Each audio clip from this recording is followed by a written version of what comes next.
In this video, I'm going to explain you how to get T4 from CRA account. So you can simply sign into your account, and basically if you use my account, you may be able to view your tax slips online, but that it's not guaranteed.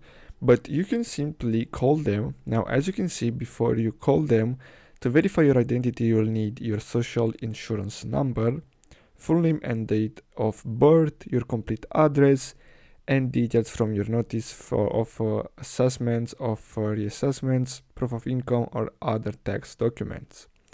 And then you're gonna have to simply call them at any of these numbers.